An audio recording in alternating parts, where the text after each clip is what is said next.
இந்த வருஷம் கார்டனிங்காக மண் கலவை வந்து சேர்த்தலாம் அப்படின்னு சொல்லிட்டு நிறைய பேர் மண் கலவை போடும்போது கேட்டிருந்தாங்க எனக்கு இங்கே இருக்கிற ஃப்ரெண்ட்ஸ் எல்லாருமே. ஸோ அதுக்காக வேண்டி இந்த ஷார்ட் ரீல்ஸ் எடுக்கலாம் அப்படின்ட்டு. இப்போ நான் இங்கே தார்ப்பில் கொட்டி வச்சுருக்கிற மண் பார்த்தீங்கன்னா ஏற்கனவே இந்த க்ரோ பேக்கில் இருந்த பழைய மண், போன வருஷம் யூஸ் பண்ண மண் 5 கேலன் க்ரோ பேக்கில் இருந்து 2 மண் எடுத்து கொட்டியிருக்கேன். இங்கே வந்து 5 கேலன் க்ரோ பேக் வந்து 4ம் 5ம் அப்புறம் ஒன்று வந்து 7 கேலனும் இங்கே ரெடியாக வச்சுருக்கேன் ஃபில் பண்ணுறக்காக வேண்டி. இப்போ நான் என்னென்ன போட்டு ஃபில் பண்ணுறேன்னு பார்த்தீங்கன்னா இந்த பக்கெட் 5 கேலன் பக்கெட் இது. இந்த பக்கெட்டில் வந்து பார்த்திங்கன்னா 3 பக்கெட்டில் காம்போஸ்ட் ஏரியாவில் ஃப்ரீயாக மண் கிடைக்கும். அந்த மண் போய் எடுத்துகிட்டு வந்திருக்கோம். காம்போஸ்ட் ஏரியாவில் இருக்கிற மண் எல்லாரோட குப்பைகளையும் கொண்டு அங்கே போடுவாங்க. அது காம்போஸ்ட் ஆகி ரெடியாக இருக்கும். ஒவ்வொரு வருஷமும் அது வந்து எங்களுக்கு ஃப்ரீயாக கொடுப்பாங்க கம்யூனிட்டியில். அதில் 3 பக்கெட்டு.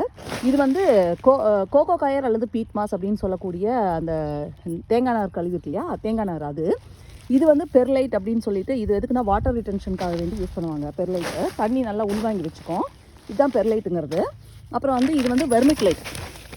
இதுவும் வந்து அதே மாதிரி தண்ணியை ட்ரெயின் பண்ணுறதுக்கும் ஹெல்ப் ஆகும். அதில் வந்து ஒரு சின்ன பக்கெட் 2 பாதி எடுத்து வச்சுருக்கேன். அப்புறம் கவு மென்யூர், காம்போஸ்ட் கவு மென்யூர் வந்து 2 பேக் எடுத்து வச்சுருக்கேன். இப்போ இது எல்லாத்தையும் மொத்தமாக போட்டு கலக்கி இந்த க்ரோ பேக்கில் போட்டுருவேன். இது பார்த்திங்கன்னா $2 தான் வருது ஒரு பேக்கு. அது பார்த்திங்கன்னா இந்த பீட் மாஸ் வந்து இவ்வளோ பெரிய பேக் 2.2 கியூபிக் ஃபீட்டே வந்து பார்த்திங்கன்னா $4 $5 தான் இருக்கும். அதில் ஒரு பக்கெட் தான் நம்ம யூஸ் பண்ணுறோம். அதே மாதிரி அது ஃப்ரீயான மண். இந்த பெர்லைட் வெர்மிக்லைட் எல்லாம் பார்த்தீங்கன்னா நீங்கள் இந்த பேக் வாங்கினீங்கன்னா $6 அப்படின்னா இது 3 தடவைக்கு நம்ம யூஸ் பண்ணலாம். ஸோ அப்படி பார்த்தீங்கன்னா ஒரு க்ரோ பேக்குக்கு $2 $3 வந்து மண்ணுக்கான செலவு நம்மளுக்கு மிச்சமாயிடும். இது எல்லாத்தையும் கலந்துட்டு செடி நட்டு வச்சுட்டு செடி ஒரு அடி வரும்போது தான் நான் வந்து அதுக்கு வேணுங்கிற இந்த எர்த்வார்ம் காஸ்டிங்ஸோ அல்லது வந்து பிளட் மீல், போன் மீல், அதாவது நம்ம ஊரில் கிடைக்கக்கூடிய ட்ரைகோடர்மா பொட்டாஷ் இதெல்லாம் நம்ம சேர்த்துறோம் இல்லையா, அது என்ன தேவையோ அந்த செடியோட நீட்ஸை பொறுத்து அந்த அமெண்ட்மெண்ட்ஸ் எல்லாம் நம்ம அதுக்கப்புறமா நம்ம போட்டுக்கலாம் செடி ஒரு அடி வரும்போது.